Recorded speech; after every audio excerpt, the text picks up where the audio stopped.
What's up, everybody? Ty Bartellin with another edition of Player Profile. This time I'm with the sensational sophomore over at URSULINE High School, Jalen Gunther, joining me today. Mr. Jalen Gunther, how are we doing today, young man? I'm doing good. How are you? I'm not doing too bad. You're not doing too bad in your sophomore season as well. I told you beforehand in this interview, too, we're going to talk a little bit about your basketball journey. And I guess we'll start with where your basketball journey began, too. What some of your earliest memories, too, and when did this whole career start for you? So I started playing in a little Lakeview league when I was around 5 or 6 with Todd Rowe and a couple parents from La Brea Middle School, who I played with all throughout middle school, and then I ended up playing with my eighth grade team in middle school at La Brea as well, and then we ended up winning the MVAC championship and everything. I grew up in Braceville, Ohio, and yeah, now we're at Ursuline being coached by my dad. When you talk about that dynamic of being coached by your dad, and your dad one of the better known coaches in the entire area for what he's accomplished and what he's done with URSULINE too, what is that like too, being able to have that coach and also the father too? Is there a balance that has to happen, or do you get the coach at home sometimes too? Yeah, there's definitely a balance. He's made a deal with me that what happens on the court stays on the court. So, as a dad, it's kind of hard to bring those things into the home because it can stir a few things up that you don't really want to. So if we keep those things on the court that happens there, and it honestly helps me because it makes me better when he pushes me on the court, and then when I get off, he's like a dad again. So yeah, it's good. You're a supreme talent. You were the YSN Freshman of the Year last year, and deservedly so for what you were able to do, bursting on the scene. What was that like for you, going from middle school basketball, like you said, with La Brea and being NBAC champs, to freshman year, you get to the state Final Four picture too. What was that like too, and what was the jump going from middle school to high school like for you, and why did it seem like it was so seamless for you? How was it actually though for you, difficulty wise? It was definitely tough because the physicality level from middle school to high school, it's just a completely different ball game. The skill level is completely different ball game, but honestly, it wasn't that bad. But I had to just adjust in a couple ways that it was tough at the beginning of the last season. I had to become a better defender, get a little stronger, get better at getting the basket, finishing off 2 feet, because I wasn't ready physically yet. And I think throughout my freshman season, I developed well enough to pursue a really good freshman year.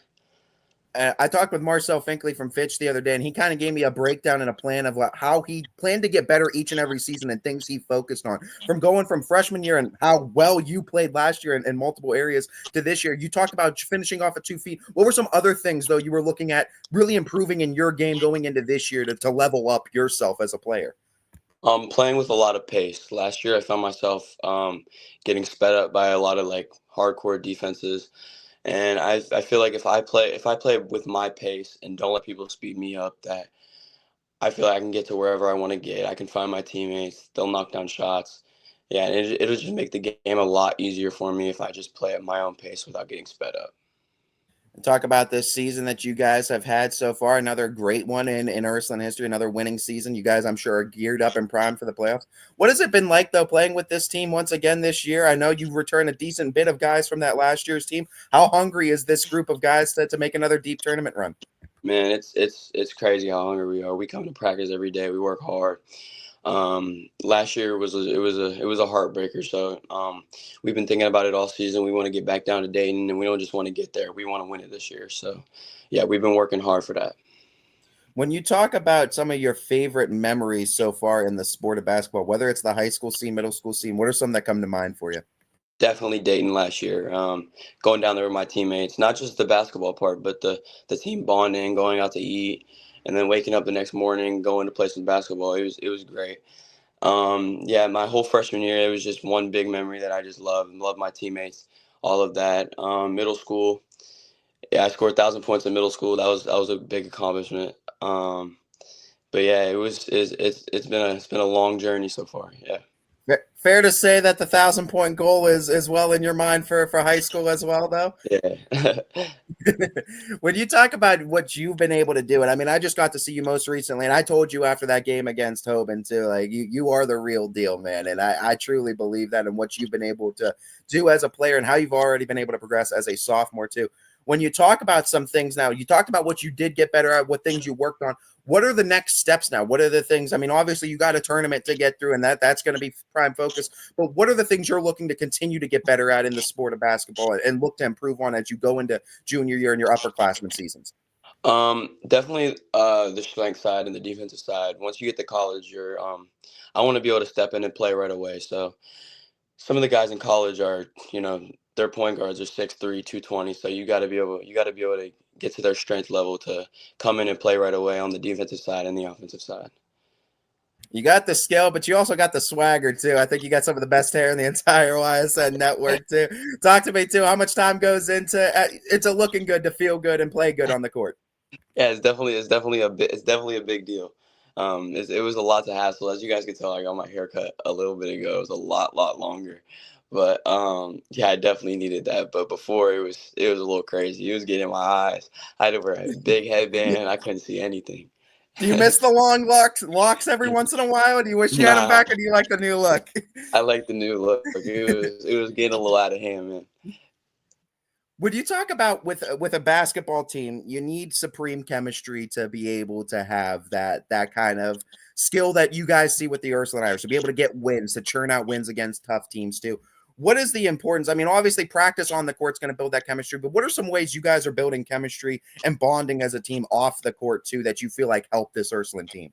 I think locker rooms are a big thing. I think sitting in the locker room after games, before games, after practice, before practice, just chatting it up with your teammates, getting to know them a little better, going out to eat with your teammates, and I feel like that we talk 24/7. We have a group chat that's going all day, every day. We talk about what's going on in our lives. So, and especially with guys coming back from last year, like no guys left, no guys transferred in. So yeah, it's a definitely a big thing in our journey, and I think that's a big thing that we focus on as a team is camaraderie and chemistry.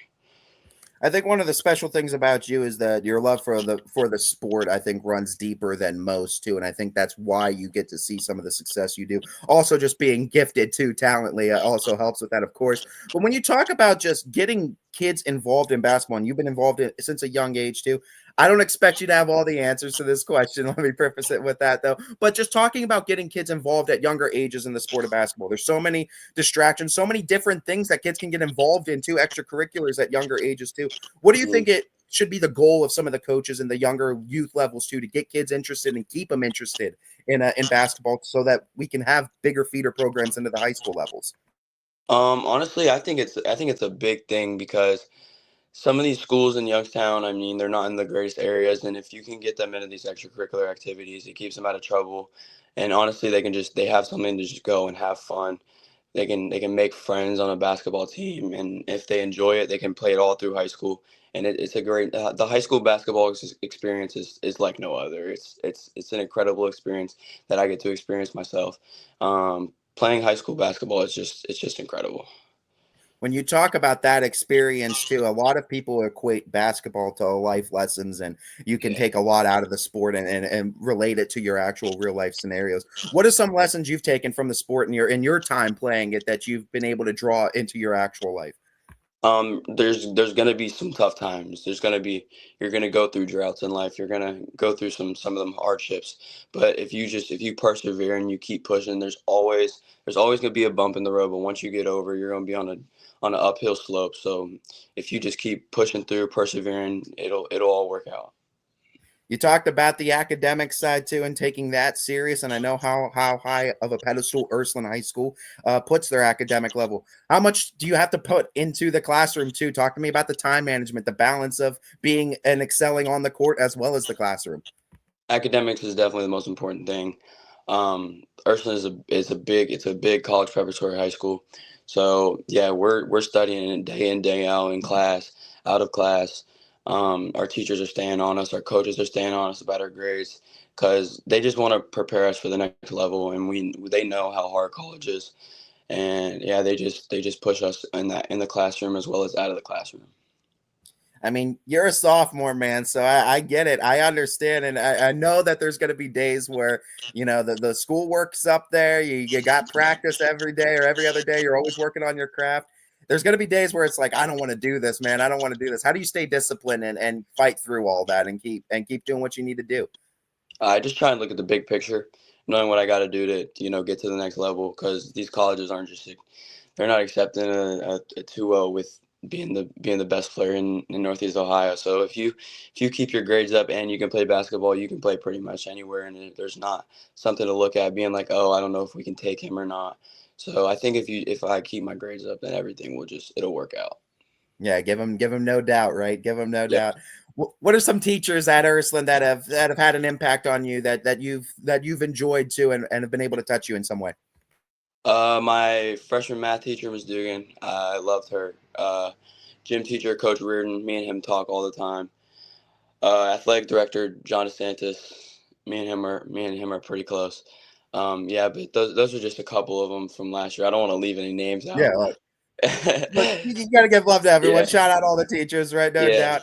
they Coach definitely. Reardon, obvious. Yeah. Coach Reardon, always a good one too. JD, I love my man JD over there too. He's always doing a great job. What do you think, for whether it's a teacher, a coach, what have you? What do you think makes a good teacher, a good coach? What about that speaks to you? What qualities do they need to have to be able to speak to you? I think learning how your kids like to learn. If you can learn how a kid likes to learn, I feel like you can get a much deeper connection with them through teaching.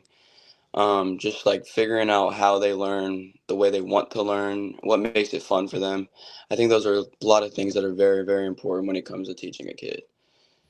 And yeah, I love the way that you talk about that too, because it's everyone has their own different path to success, and everyone has their own different criteria that they need to get there, right? And for you, what was it for you that you needed personally that was your criteria that helps you learn the best, whether it's basketball or whether it's any other subject? I like when people push me. Like if I'm down on something, not doing so well, if I like to be pushed to my best abilities, so that I know that I won't have any regrets looking back, being like, oh, I could have did this, I could have did that. And yeah, I think a lot of hands-on stuff, just being pushed, it really, really helps. Trying to make the tough love now make life easier down the road. I love to Yeah. hear it. Love to hear it. Before I let you go, I got a couple more questions for you. First and foremost, man, for you being so young, I know there are so many middle school basketball players in the sixth to the eighth grade right now, looking at what you're doing, saying, "Man, I want to be able to do what he's doing too. I want to see that same level of success." For those kids in that kind of sweet spot age bracket, that sixth to eighth grade that are coming up, getting better, starting to realize their basketball skill. What's your advice to them to excel at the high school level and to be able to see some of the success that you've been able to see? If you really love basketball, if you put the time in, it'll come. God will always give you what you put into basketball. He will always give it back. If you put in 8 hours a week, it'll come back, and you'll get results for sure. So if you just grind, put your head down, just keep working, you'll get some good results. Yeah. Follow that up with the recommendation. How much time do you put into basketball a week too? What's your recommendation for for the grind? So we're in the gym before school about 3 to 4 times a week, 5 a.m. And then so we have I take Saturday as my off day, give my body a little rest, and then Sunday mornings I work out and then go to church. Then we have practice later. So then I lift right after church. Then I go to practice, and then I work out after practice. So yeah, it's a Yeah, not much time off too, but the grind, man, I think it's all gonna pay off for you. yeah, You've already done some amazing things on the court too in your first 2 years. Your ceiling is so high, and I'm sure you're gonna blast right through it like a rocket ship, man. Before we let you go, I want to give you that opportunity. I want to give you the spotlight. I want you to shine it on whoever you want to shine it on now. Give some love to the people who've been there for your journey too, and you couldn't have done this all without. definitely my family and my teammates. My teammates, they push me to get better every day, and then obviously my father pushes me hard, and sometimes it's tough. And then that's where my mom comes in after a tough day of practice. It's kind of there's a little tension there, so you go to my mom, and then she's real comforting, and it just creates a real good balance in the family.